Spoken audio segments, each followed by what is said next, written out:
A man checks into a small-town hotel for the weekend. Days later, staff find him dead in the bathtub. Blood in the water, deep cuts on both wrists, and a scattering of papers across the room. On the surface, it looks like a tragic unaliving, but the moment people heard who he was and what he was working on, the whole thing stopped making sense. Friends said he was upbeat, energized, convinced he was on the verge of finishing something huge. He even told his family not to worry, unless, of course, he turned up dead. And then, he did. That's when whispers started. Whispers that his death wasn't just a personal tragedy, but part of something much larger, something that didn't want to be uncovered. Whether you believe in coincidences or conspiracies, this story forces you to decide which one you're really looking at. On August 10th, 1991, the Sheraton Hotel in Martinsburg, West Virginia, woke up to a scene it never expected. Room 517 was supposed to be just another standard room on a quiet Saturday morning. Instead, housekeeping staff opened the door and walked into one of the strangest and most unsettling discoveries in modern investigative journalism. The naked body of Danny Casolaro, floating in a tub of bloody water. Blood wasn't just in the water, it was spattered across the walls and streaked onto the floor tiles, a grim map of how long the bleeding had gone on. Casolaro's wrists had 12 deep cuts, 8 on the left and 4 on the right. Some were so severe that they cut through tendons. It was the kind of sight that doesn't match up with the note neatly left on the desk outside, and yes, there was one note left. A single page ripped from a yellow legal pad, written in his hand. To those who I love the most, please forgive me for the worst possible thing I could have done. Most of all, I'm sorry to my son. I know deep down inside that God will let me in. If you take the scene at face value, it looks like a textbook case of a self-inflicted death. Empty beer can, half-drunk bottle of wine on the counter, and 2 plastic trash bag liners laid under him, as if he thought about the mess his body would leave behind. The rest of the suite was calm, almost unnervingly so. The bed was made, the desk neat, nothing knocked over. No sign of a fight, no sign of forced entry. When paramedics arrived, they didn't find signs of life. Just a tub filled with diluted red water, the heavy silence of a hotel room that should have been routine, but wasn't. Police followed, taking notes, photographing the letter, and writing their observations in the dry, procedural language of official reports. But what the reports don't capture is what was missing. Casolaro never travelled lightly, because you see, he was in the middle of an investigation that had consumed him for months, maybe years. He even gave it a name, the Octopus, which is a sprawling network of corruption, intelligence deals, and shadowy connections that, if you believed him, stretched from government contractors to foreign policy scandals. He carried drafts, leads, and documents. He carried a briefcase that friends knew practically lived by his side. And yet none of it was in the hotel room. None of it was in his car. All of it vanished. The timing was odd too. He hadn't gone to Martinsburg just to hole up in a Sheraton. Danny told friends he was chasing a lead, a big one. He was convinced West Virginia held the missing piece of his octopus puzzle. He wasn't some aimless man with nothing to live for. He was a man convinced he was standing at the threshold of exposing something massive. In his last week alive, he said more than once that he was on the brink of something huge. And then there were the warnings, strange phone calls, voices on the other end telling him to back off. He even told his brother Anthony that if anything happened, it wouldn't be an accident. That's not exactly the kind of casual remark you make over family dinner, and Anthony himself wasn't convinced that Danny unalived himself when the news broke. It didn't sit right. In my mind, I'm thinking they killed him. So when police looked at room 517 and stamped the word suicide across the file, his family didn't buy it for a second. To them, the whole thing felt wrong. The man had been talking about breakthroughs, not breakdowns. You don't spend years piecing together a monster investigation, then decide to check out of life and conveniently erase the evidence while you're at it. At least that's how his friends and family saw it. Yet, the local authorities stuck to the script. Case closed. But was that really the whole truth? If Danny's death left behind a trail of unsettling questions, his life in the year leading up to it explains why those questions still matter. For 14 months, he'd been wrapped up in the investigation he called the Octopus. At the centre of it all was a piece of software, that doesn't sound all that thrilling at first glance. PROMIS, or the Prosecutor's Management Information System, is a database program designed to help prosecutors and investigators keep their cases organised, from defendants and court dates to evidence and all the tedious details that usually end up scattered across different offices. Think of it as a smart filing cabinet that could suddenly link names, charges and timelines in ways humans couldn't do as quickly. On paper, it looked like the sort of government project only lawyers and programmers would care about. But Danny didn't see PROMIS as just a filing tool. He saw it as the entry point into something much bigger. He was told that the Department of Justice had essentially taken a customized version of PROMIS from a small Washington company called Inslaw without paying properly for it. That move pushed Inslaw toward bankruptcy and set off a brutal legal battle. At first, it sounded like a dry contract dispute, but once Danny stepped into it, he realized it was more like a trap door. Open it, and you fall straight into a network of backroom deals, intelligence connections, and names that kept popping up across different scandals. His friend Terry Miller had nudged him toward the case in mid-1990. While others might have rejected the story, Danny didn't shrug it off. He grabbed hold and started digging. He wanted to know who had designed and modified the software, which offices inside the Justice Department had officially bought into it, and whether there was solid proof behind Inslaw's accusation that the government had essentially taken the upgraded program without paying for it. He wasn't just following press clippings, he was collecting filings, building a paper trail, and hunting for people willing to talk. He treated it like a blueprint, laying out each name, each date, and each memo until it formed a picture. On the surface, it looked like just another case management tool, but the design went much further. The software could pull in records from different agencies, compare them side by side, and spot connections that might otherwise stay hidden. Imagine taking stacks of paper from a dozen different filing cabinets and suddenly being able to search them all at once. That's the kind of power PROMIS offered. For law enforcement, that meant suspects who once slipped through the cracks could suddenly be tied to broader investigations. But the real concern was what would happen if versions of PROMIS spread outside the Justice Department, into intelligence agencies, or even into the hands of foreign governments. Following those movements wasn't simple, but Danny saw it could be done by looking at contracts, export paperwork, and what insiders were willing to reveal. To him, PROMIS wasn't just a program. It was like a master key. Once you had it, you could open doors into places that were supposed to stay locked. By the time Danny was working full tilt on this, his notes weren't just about one lawsuit. They were a map.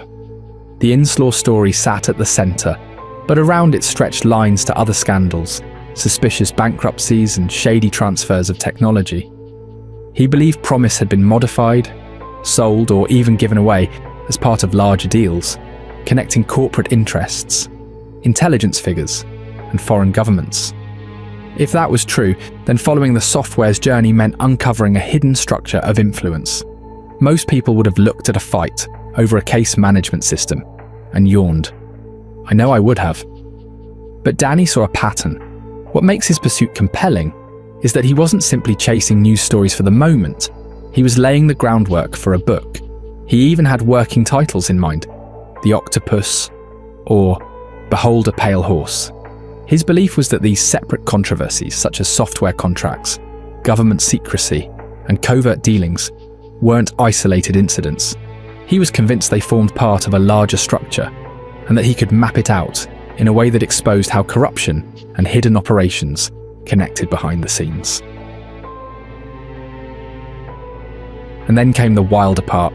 Versions of this altered stolen program weren't only circulating inside US offices.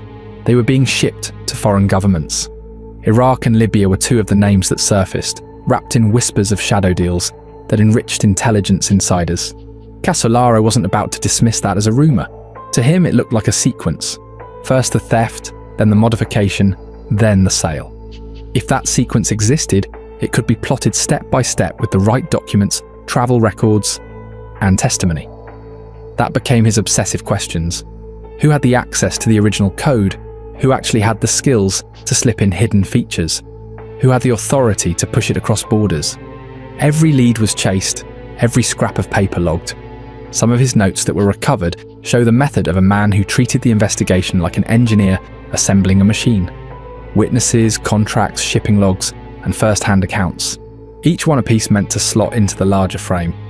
He knew the story would collapse if it leaned only on accusation, so he built a chronology, starting with Inslaw's original contract and moving outward. First came the legal fight, thick with pleadings and bankruptcy filings. That part was straightforward. Then the technical descriptions of what Promise could do, which he translated into plain English with help from programmers. Only then did he step into the darker territory, looking for names and dates tied to alleged demonstrations abroad. What set Promise apart was how far it could reach. It wasn't just another database. It could weave together court schedules, police reports, witness statements, charges, and suspect profiles. These were clues that normally sat in separate files, gathering dust. Once connected, they formed patterns investigators might never have seen on their own. For law enforcement, it was like adding night vision to a dark room. But in the wrong hands, it was something else entirely. With the right backdoor, Promise wasn't just watching criminals. It could watch governments, agencies, and even entire intelligence networks. And if those rumours of altered versions were true, whoever controlled that access wasn't just collecting information. They were holding the strings. Casolaro pulled together voices from every corner of the Promise story. Executives at Inslaw who insisted their software had been stolen. Technical staff who broke down, in plain language, just how powerful the program could be. Government procurement officers who had signed off on contracts. And intelligence figures who hinted at details but stopped short of full confirmation. With each interview, he pressed for clarity, pushing people to separate what they had personally seen from what they had only heard secondhand.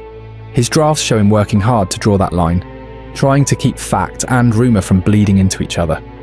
Court records and bankruptcy filings gave him the basic framework, the bare bones of the story. Technical manuals and user guides added muscle to that frame by showing what the software could actually do in practice. Internal memos on licensing and procurement revealed how officials described the program as it moved from office to office, and once the bureaucratic language was unpacked, it showed how seriously it was being handled. Even travel logs and visitor sign-in sheets, when he could find them, became small but important details that confirmed the right people had been present for demonstrations at the right times. Piece by piece, he was assembling something solid, working to show that this was not rumour or speculation but a trail of evidence. But he also faced silence. Some officials brushed him off. Others spoke in fragments, refusing to give enough detail to be nailed down. And in that mix was the tension that fueled him. On one side, a company loudly claiming it had been gutted by a theft. On the other hand, government lawyers are passing contracts and insisting everything had been above board. Layered on top of that were stories that sounded too large to be ignored, even if they were too slippery to pin down without more proof. He didn't want to write just another exposé full of innuendo. He wanted to build a manuscript that could stand up when questioned. Dates lined up, names repeated across documents. Letters and contracts showed the same program moving through different hands. He annotated it all, testing one claim against another, scratching out connections that didn't hold and circling the ones that did. For 14 months, Danny lived inside this project. Interviews filled his notebooks. Draft chapters spilled across his desk. He worked with the intensity of someone convinced he was onto something real, something dangerous, and something that others had worked very hard to bury. He already had the outlines of the story, but it was the people he leaned on that gave it colour. At one corner, he had Bill and Nancy Hamilton, the couple behind Inslaw, the software company that birthed Promise, and then claimed the Justice Department had swiped it out from under them. Their role was straightforward. They had lived the corporate nightmare. In one interview, Bill Hamilton flatly stated that Inslaw owned Promise and that the government had no right to it whatsoever. To him, it wasn't a misunderstanding or a contract dispute. It was theft, plain and simple. I had exclusive copyrights under the copyright law as the author of every version of Promise, just what Hills had said, and that the government's rights were limited to whatever data rights they had negotiated in the individual contracts with Inslaw. And they never negotiated any, so they had no rights. They never sought to negotiate any, But it was an invaluable thing to have this Vito Di Pietro, who I had never heard of, issue a internal legal opinion. We didn't even know he did it. And we found out about it in litigation discovery in the bankruptcy court. And Justice tried to keep that copy of that legal opinion from us because it's pretty dispositive, And the court, we did a motion to compel production to the bankruptcy judge, and he granted production. And that's how we know about it. Bill and Nancy also laid out to Danny how the fight over Promise nearly destroyed their company. Inslaw had spent its own money to build private enhancements that made Promise more powerful, yet the Justice Department withheld payment and refused to recognise Inslaw's ownership of those upgrades. At one point, the contract was even modified to require delivery of the enhanced version, while still denying that Inslaw had any rights to it. The missing payments, worth millions of dollars, drained the company's cash flow and left it bankrupt. Because the government withheld millions of dollars under that $10 million contract to put Promise in major cities of the U.S. attorney's offices in big cities across the country. And they withheld on purpose millions of dollars in order to force us into Chapter 11. And then we assume they were going to force us into liquidation. There could be an auction of the software, and it could be purchased by friends of the administration in power. Wow. Because it could be With them, Danny Casolaro had a foundation. He could ground his work in testimony that was specific, with dates, contracts, and legal filings to match. The Hamiltons were fighting for their company's survival, but for Casolaro, they were also the first brick in what he thought of as the octopus. Now to the next piece of the puzzle, Michael Riconosciuto. He is a computer expert by trade, though people rarely introduce him as that. Rogue scientist was one of the polite descriptions. Weapons tinkerer, freelance operator, claimed intelligence background. Depending on who you asked, he was either brilliant and well-connected, or unstable and prone to exaggeration. Still, Casolaro didn't dismiss him. He treated Riconosciuto like the kind of source who can both electrify a story and blow it apart if you're not careful. The linchpin was a 12-page memo. Riconosciuto handed it over, and that document quickly became the roadmap for much of Casolaro's later work. In those pages were allegations that Promise had been tampered with, spliced with hidden functions that allowed outside eyes to peek in. The memo didn't stop there. It pointed outward, claiming the altered versions had been pushed into the hands of foreign governments, like Iraq and Libya, I mentioned earlier, which at the time were far from friendly to Washington. For Casolaro, the memo was more than just a piece of paper. It felt like a guidebook for where to dig, who to question, and what kind of proof might exist. Here was someone who could explain, at least in theory, the technical mechanics of tampering with software, and then outline how that tampering could translate into covert operations abroad. That was catnip for a reporter. It gave him a line of inquiry that extended beyond court filings into the murky space where technology met espionage. And then came the third corner, Robert Booth Nichols. If the Hamiltons were the corporate witnesses and Riconosciuto was the technical provocateur, Nichols was the man in the shadows whispering directions. He had a reputation all his own, weapons trafficking and alleged CIA ties. People described him as someone who could broker deals between worlds that were never supposed to meet. Nichols didn't send Casolaro a neat dossier. What he offered was constant communication. Long telephone calls, one after another, where he would listen, respond and steer. He became Casolaro's sounding board. Where Riconosciuto had given him a memo to work from, Nichols gave him a strategy. He would hint at where Casolaro might look next, what leads weren't worth chasing, and which people might actually pick up the phone if called at the right hour. Nichols never appeared to be just passing along random scraps. He played the role of a guide who helped shape the map as Casolaro drew it. But it wasn't all neat, and Casolaro knew it. These weren't pristine sources. The Hamiltons had every reason to be angry at the government that had allegedly crippled their business. Riconosciuto was labelled everything from genius to fantasist, and it was anyone's guess where the truth began and ended. Nichols had enough smoke around his name to keep any journalist wary. Their motives, credibility, and self-interest were always in question.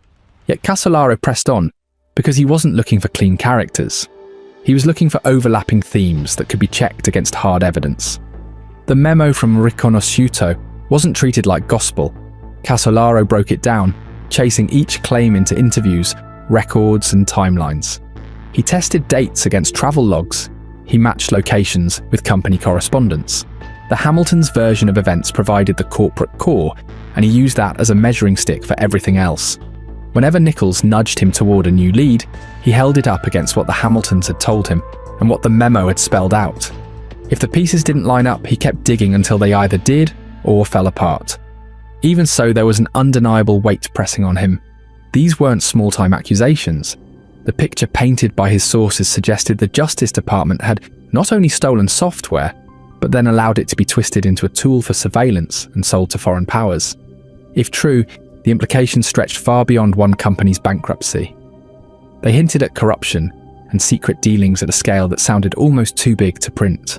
Casolaro believed it, or at least he believed there was enough smoke to suggest a fire, and so he kept building. Casolaro claimed all these stretched back to the 1950s. A coup here, a secret war there, a bank collapse halfway across the world. All seemingly disconnected, until you looked at the wiring underneath. One of the biggest intersections he flagged was Iran-Contra. Now, most people remember Iran-Contra as a Reagan-era mess. Arms secretly shipped to Iran, cash funneled to Nicaraguan rebels, and denials all around. But Casolaro didn't treat it like a closed chapter. He looked at the structure behind it, the secret flights, the money routed through cutouts, the revolving door of intelligence figures who somehow managed to operate both inside and outside the government, depending on the day of the week. That kind of flexibility was exactly what he thought the octopus thrived on. And let's be honest, it fits his model a little too neatly. Off-the-books channels, deniable contacts, financial smokescreens that somehow always lead back to the same small circle of power brokers. He believed Iran-Contra wasn't an outlier. It was a window into how the machine really worked when no one was supposed to be watching. Not far from that was another story Casolaro couldn't leave alone, the so-called October surprise. The whispers that Reagan's campaign struck a secret deal with Iran back in 1980, making sure American hostages stayed put until Carter's presidency was finished. The theory was explosive, no doubt. The proof, still hotly debated. But for Casolaro, it wasn't just about whether the meeting happened or not. It was about the pattern. Private backroom contacts. Shadow negotiations carried out beyond public oversight. Deals where foreign actors became pawns in America's domestic political game. You can see how it looked to him. Whether or not the October surprise was ever fully proven, it ticked all the boxes. Covert diplomacy, political manipulation, and the same kinds of figures turning up again in overlapping scandals. He treated it like another puzzle piece, one that snapped into place alongside Iran-Contra and Promise. But the octopus wasn't just about politics or intelligence operations. Money was its lifeblood, and nothing illustrated that better than the scandal around the Bank of Credit and Commerce International, BCCI. To most of the public, BCCI was just a shady foreign bank that collapsed in the early 90s under the weight of fraud charges. To Casolaro, though, it was practically a blueprint of how the octopus moved cash around the globe. Think about it. A bank that laundered drug money, handled weapons deals, and even kept intelligence services happy by quietly shuffling funds where they needed to go. It wasn't sloppy either. It was systematic. Billions flowed through its accounts. And as investigators dug deeper, they uncovered links to drug cartels, terrorist financing, and secret government programs. BCCI wasn't just corrupt, it was useful. Casolaro believed that usefulness was the point. A structure like the octopus didn't just need operatives and cutouts, it needed infrastructure. Banks like BCCI provided exactly that, a place to park money, disguise transfers, and make impossible deals possible. And the beauty, or the horror, of it was how ordinary it looked from the outside. A bank branch, a wire transfer, a transaction nobody questioned. Until, of course, the whole edifice came crashing down. That's the part of his work that gets under my skin. Casolaro wasn't imagining tentacles in the abstract. He was pointing to specific scandals and asking, what if these aren't separate? What if they're all functions of the same hidden system, I catch myself going back and forth on that question. Was he just chasing ghosts, forcing connections where none existed? Or did he stumble onto a network so big it couldn't be contained in one scandal alone? Iran-Contra, October Surprise, BCCI, none of them were invented by him. They were real, documented, and investigated. What he did was stitch them together, thread by thread, until they formed something monstrous. And once you start to see it the way he did, it's hard to shake. Every covert deal looks like a rerun. Every financial scandal looks like a recycled trick. The same players, the same methods, the same shadows cast across decades. If Iran-Contra and BCCI looked like high-stakes chapters in Casolaro's story, the next places he poked around in were grittier. He didn't just look at politicians and bankers in suits. He went down into the back alleys, into cartels and mob families, convinced that the octopus had plenty of muscle working the dirty end of the business. Casolaro believed the mob wasn't just about casinos and loan sharks. To him, La Cosa Nostra and the drug cartels were tools. They had smuggling routes, warehouses, fleets of trucks and planes, and, most importantly, rivers of untraceable cash. All of it could be tapped, redirected, or quietly borrowed when intelligence services or covert contractors needed a job done without leaving fingerprints. Honestly, it makes a twisted kind of sense. If you're running an off-the-books operation, who better to lean on than people already running contraband across borders every day? What Casolaro was mapping out was an ecosystem. State actors had the cover of legitimacy, criminal groups had the logistics. Put them together and you get deniable operations that leave almost no paper trail. And if you ask me, this was one of Casolaro's sharper insights. It wasn't about proving that mob bosses sat in smoky rooms with CIA handlers. It was about showing the overlap, those grey areas where interests converged. From there, his trail shifted toward covert destabilization programs. The 70s and 80s were loaded with them. Small wars, rebel groups, and sudden coups that always seemed to have convenient backers, hiding just out of sight. Casolaro kept noting the repetition. Weapons moved through strange procurement routes. Private middlemen handled money that never touched government ledgers. Shell companies popped up, then vanished. It all felt improvised, but somehow systematic. His theory was that these destabilization efforts weren't just one-offs. They were tentacles of the same structure, using the same bag of tricks over and over, whether it was El Salvador one year or Afghanistan the next. One of the most unusual stops on his hunt was the Cabazon Indian Reservation in California. On paper, it was sovereign land, home to a small community. In Casolaro's notes, it was something far stranger. He followed claims that the reservation had been used to quietly manufacture weapons, then shipped them overseas to buyers who weren't supposed to be buying from the United States. Sovereignty made the paperwork slippery. You could move gear in or out without the same oversight, at least if you knew how to work the loopholes. But there was blood there too. In 1981, Fred Alvarez, a tribal councilman, was murdered along with 2 friends, shot to death, left in a yard. Casolaro treated those killings as more than a local tragedy. He saw them as part of the shadow around Cabazon, a warning flare that something larger was hiding in plain sight. He never got closure on who ordered the murders, but he filed them next to allegations of illegal arms production. The stranger parts of his files go deeper still, from biological weapons to designer viruses. That's where the research starts to feel almost prophetic and also a little paranoid.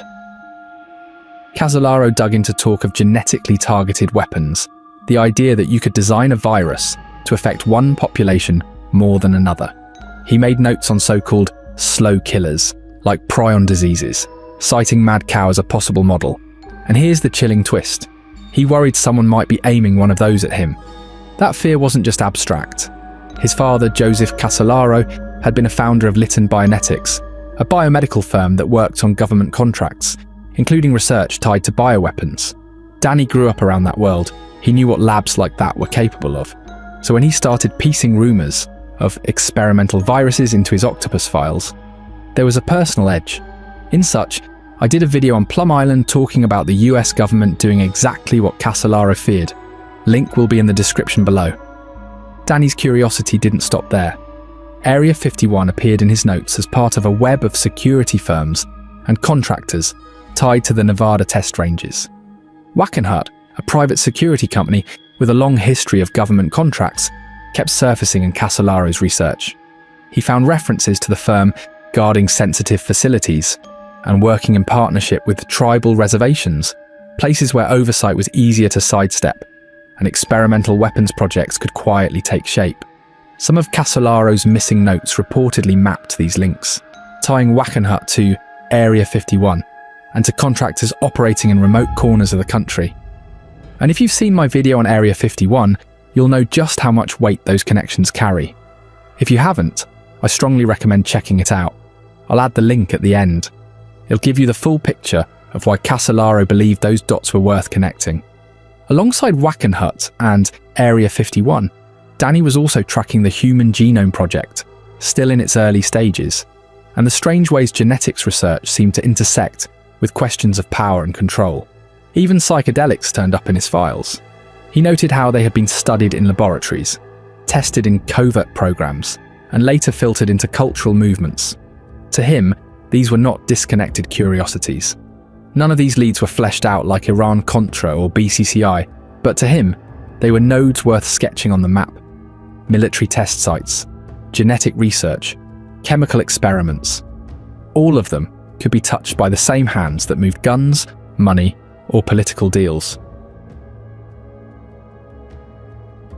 With a trail that started with the Inslaw case and promised software scandals, then moved to Iran-Contra through secret backroom deals like the October surprise, and onto covert military sites and experimental genetic research, it was easy to see why Casolaro was in serious danger. The forces he was uncovering didn't just deal in politics or money, they had reach, influence, and a willingness to protect their secrets at any cost. It didn't take long after the news of Danny Casolaro's death for people closest to him to push back against the official word. Suicide, they said, didn't match the man they'd just spoken to. Not when his final days had been full of warnings, plans, and a kind of restless energy that didn't fit the neat ending sketched out by investigators. The family didn't voice their doubts in vague, half-formed ways either. They came with specifics, and the more they laid them out, the harder it was to ignore the cracks in the official version. Take the warnings he gave out before he even set foot in West Virginia. Friends and relatives remembered him saying, more than once, that he'd been receiving threats, and he didn't leave those words hanging in the air as if they were casual complaints. He went further. If something happened to him, he told them, it wouldn't be by accident.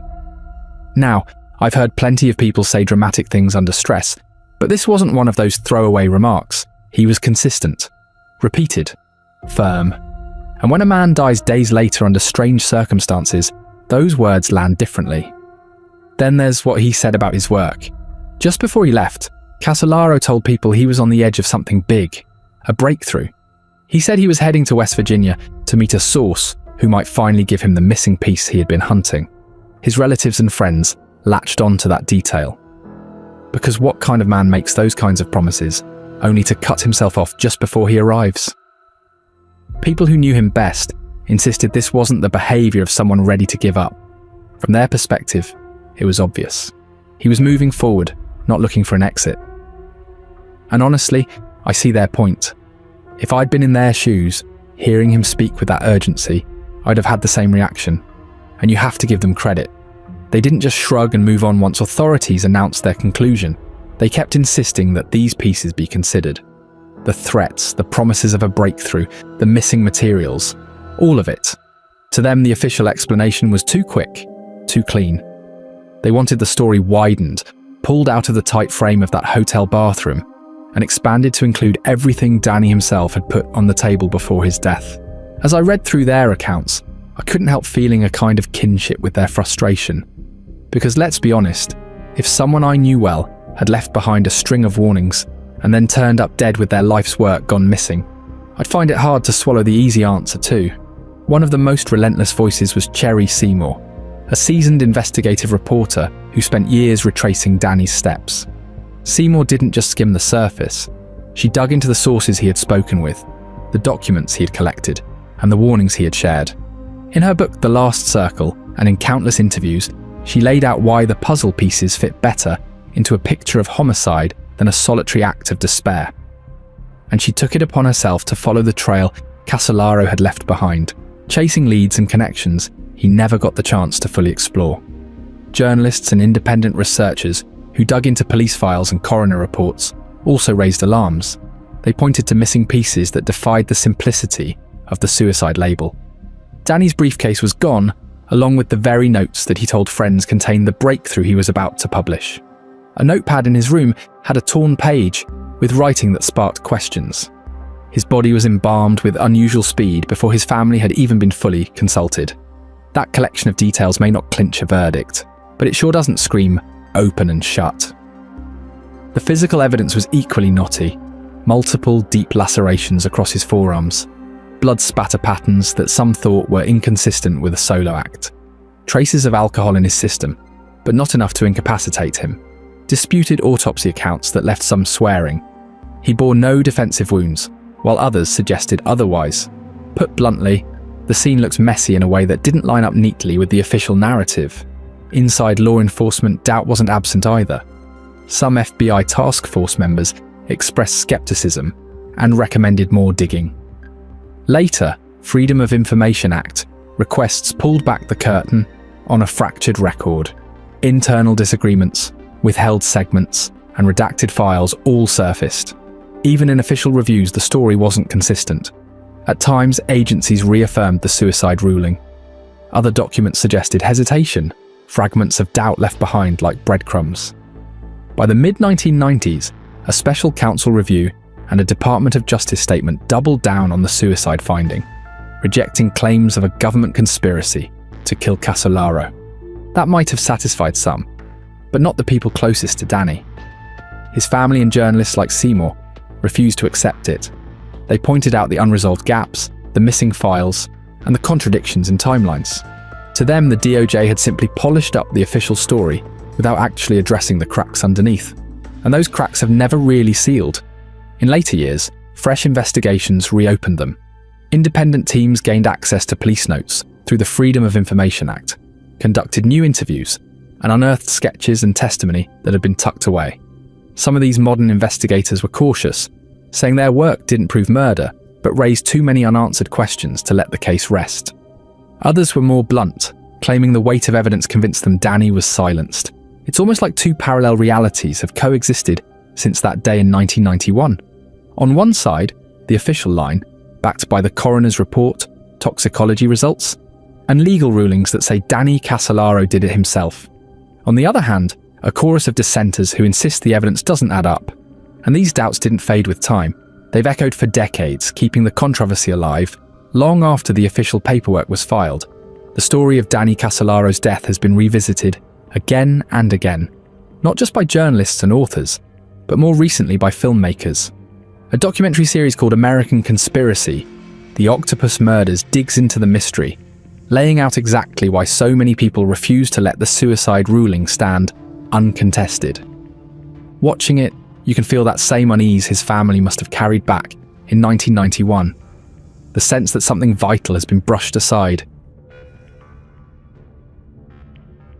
It's tempting to lean into the mystery, to follow every thread until it feels like the octopus is wrapped around the entire globe.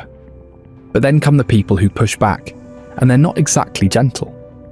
There's the belief that Danny was a man under financial pressure, dealing with stress, spinning out his theory to the point of exhaustion. He checked into a hotel, cut his wrists and left notes. Nothing more, nothing less. The official version of events leans heavily that way. Dr. James Frost, the West Virginia medical examiner, declared the cause of death to be blood loss from cuts on his wrists and forearms. No blunt trauma, no defensive wounds, no contusions that would scream foul play. The Martinsburg police stood by their suicide ruling from the start. The Department of Justice even went further, calling Inslaw's claim of murder fantasy. Their report concluded Casolaro committed suicide. The case had been fully and fairly investigated, and the evidence supporting suicide was ample. Judge Nicholas J. Boer backed that up, almost scolding anyone who thought otherwise. In his words, believing Danny was killed requires some highly creative theorizing. And I'll admit, when you look at it the way Boer did, the evidence piles neatly in one direction. A suicide note blood patterns in the bathroom, and clothes folded and removed before he got into the tub. For most investigators, that's case closed. Still, I can't help but flinch at the neatness of it. Some might say the octopus is overblown, that Danny was chasing shadows, that the story collapses if you press too hard on the connections. And maybe they're right on some points. Maybe he really did stretch it all too far. But every time I hear that, I can't shake the nagging sense that the argument plays it a little too safe. Like it's easier to chalk it up to imagination than wrestle with the possibility that some conspiracies aren't just figments. They're unfinished puzzles. The pushback usually points to the simplest explanations and the most ordinary details, insisting that Danny Casolaro's story doesn't need secret assassins or shadow networks. It only needs a man who was tired, broke, and unraveling. The money problem comes up first almost every time. Friends described him as deep in debt, with no publisher willing to back his book. His dream project, The Octopus, had just been turned down by Little, Brown & Co., a major publisher that could have changed everything for him. Instead of an advance and validation, he got rejection. By that point, he was reportedly $180,000 in debt. To some, that financial strain was the clearest indicator of what came next. Some say staking everything on a book that kept slipping through your fingers was the most compelling evidence for the probable outcome. Then there was his health. The autopsy revealed that Casolaro had multiple sclerosis. Friends noticed it in the months before his death. He was weaker, clumsier, and his eyesight wasn't what it used to be. It wasn't something he talked about openly. He didn't seek treatment, he didn't share it with family. But multiple sclerosis hovered in the background, the kind of private struggle that can weigh heavier than anyone realizes. If you take that into account, him doing it starts to look less like a mystery and more like a possibility hiding in plain sight. And then comes the mind space he was in. Friends like Jim Pittaway and Zoe Gabriel Milroy said that in the last months of his life, Danny seemed to be slipping into something like a fantasy world. They said he barely slept, barely ate, and couldn't hold a steady conversation anymore. According to them, he was getting swallowed by the very conspiracies he was chasing. Vanity Fair. Writer Ron Rosenbaum called it conspiracy theory fever. This sense that he had cracked the code to a megaplot that explained everything. But if you ask his friends, he wasn't discovering truth so much as falling under the spell of pathological liars. His star source, Michael Riconosciuto, didn't exactly help his case. Some call him a disinformation agent, a felon who thrived on telling elaborate stories to anyone who'd listen. If Danny built his octopus theory on sand like that, then of course it would look shaky. Some of his friends went even further. They suggested Danny might have staged his death to look like a murder. Not staged as in pretending, staged as in deliberately setting the scene so that his suicide would be read as a killing. They point to the way he hyped up threats in his last week, warning about mysterious phone calls and telling people he'd cracked the case. To them it looked like a novelist writing his own ending, dressing his death in cloak and dagger drama to make sure the octopus lived on. That theory isn't pretty, but I'll admit, it has a kind of twisted logic. Even some of the suspicious elements fall apart under scrutiny. At his funeral, people whispered about a mysterious military officer who appeared out of nowhere, placed a medal on the casket, and vanished. For a while, that story added to the aura, except it wasn't so mysterious. The man was a former co-worker and friend, wearing his uniform as a tribute because Danny had once said he wished he'd served. The missing files have a similar deflating explanation. Some accounts suggest he never actually had any files with him in the first place, that the idea of documents vanishing after his death is more myth than fact. Once you hear that, the intrigue shrinks. If you stack all those arguments together, they form a tidy wall. Financial despair, health decline, mental instability, unreliable sources, a plausible suicide note, and no signs of struggle. Each brick lines up, neat and unyielding. On paper, the case is closed. But here's where I always pause. That neatness makes me itchy. Some might see Danny as a troubled man inventing mysteries around himself. But to me, it still feels too convenient. Maybe he was broke. Maybe he was sick. Maybe he relied on people who lied. Still, I can't shake the feeling that his story doesn't fold up as cleanly as some people want it to. The official line will always say suicide, but I can't believe that. Not when every step of his work seemed to draw him closer to something vast, hidden and dangerous. He called it the octopus, and whether or not we ever see its full shape, the marks it left are there for anyone willing to look. I don't think Danny chose to leave. I think the silence around him was forced. And in that silence, the questions he died chasing remain, unanswered, yet alive. Now remember that Area 51 video I mentioned earlier? Here's a link to it so you can understand why that base kept surfacing in Casolaro's notes. Once you watch that breakdown, the connections he was sketching out won't feel so far-fetched. And that's when the story starts to look a lot darker than it already does.